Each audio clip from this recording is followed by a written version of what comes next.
It was on April 23rd, 1951, when the students here went out on a strike for a better school, led by my sister, Barbara Rose Johns. Well, prior to going on strike, I felt that why do we have to travel 16 miles to go to school, pass by white schools because of the color of our skin.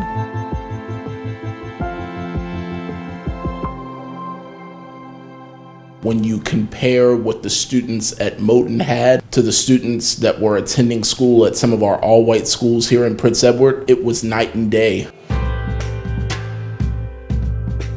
It was here at Moton High School on April 23rd, 1951, that Barbara Johns and her fellow students staged a strike in protest of the segregated and overcrowded and inadequate facilities that they endured.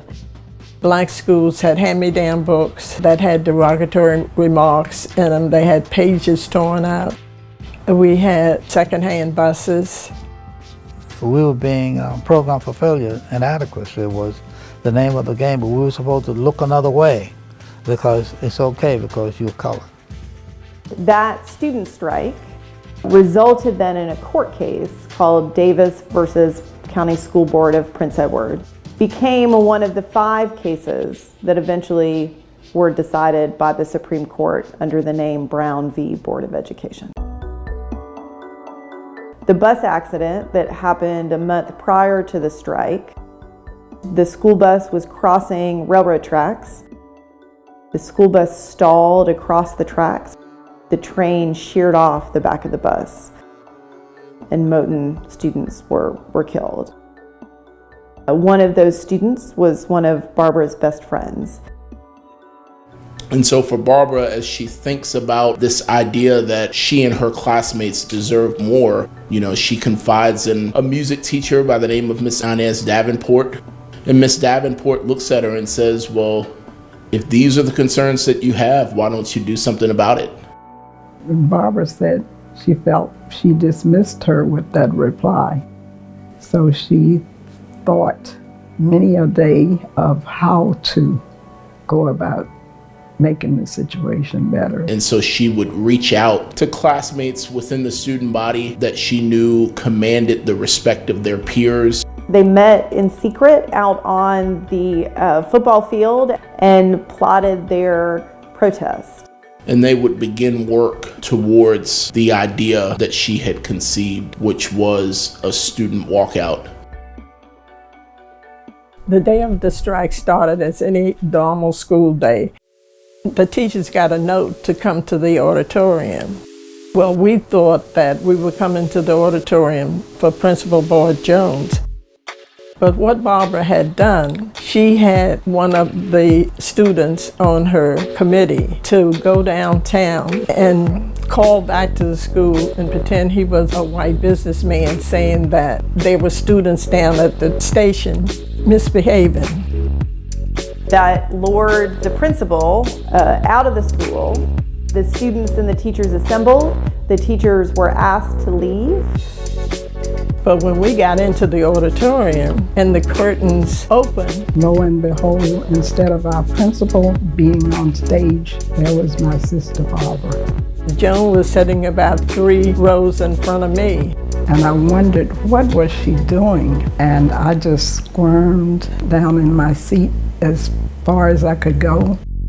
Barbara started to talk. She said we didn't have to take secondhand conditions anymore. We didn't need to take the crumbs from the table. She was telling us we needed to go out on a strike for a better school, and that all we needed to do was to follow her. And she said, and God was on our side, so it was the right time. And one of the students got up and said, well, what if we have to go to jail? They sent us to jail. We didn't have to worry about anything happening to us because the Farmville jail couldn't hold all of us. Because the school was built for 180 capacity, and when we went on strike, it was over 450.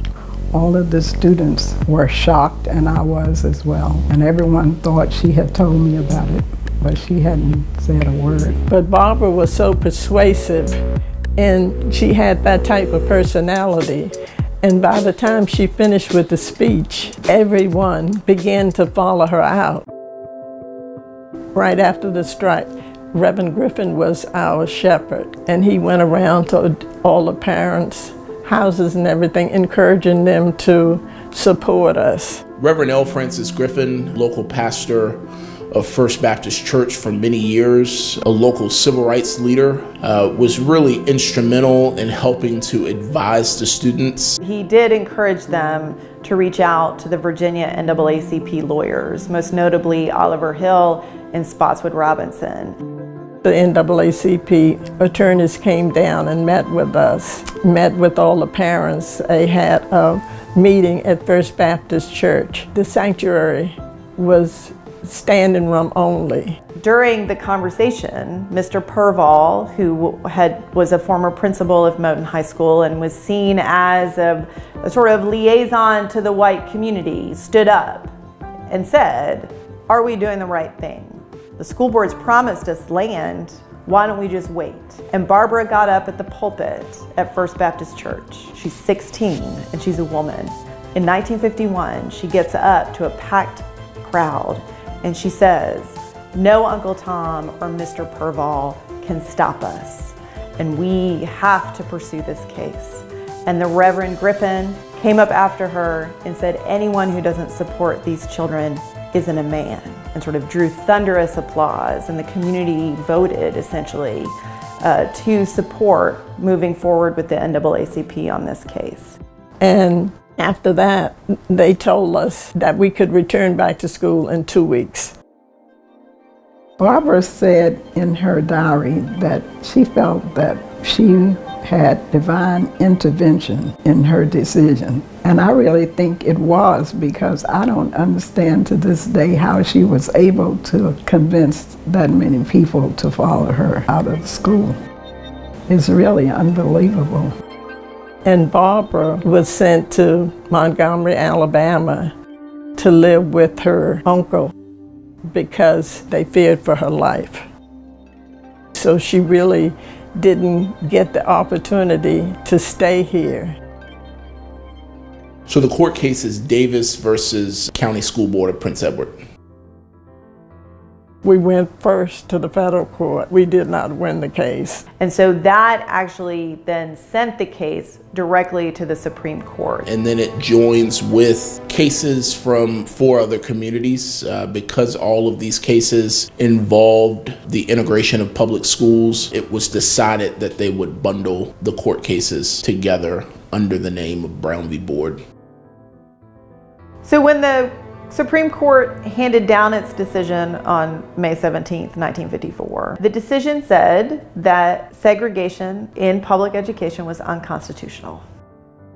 It was as if everything that happened here was finally better, and we felt that once the schools were integrated, that we would get a better education. But unfortunately, that did not happen. It went into mass resistance.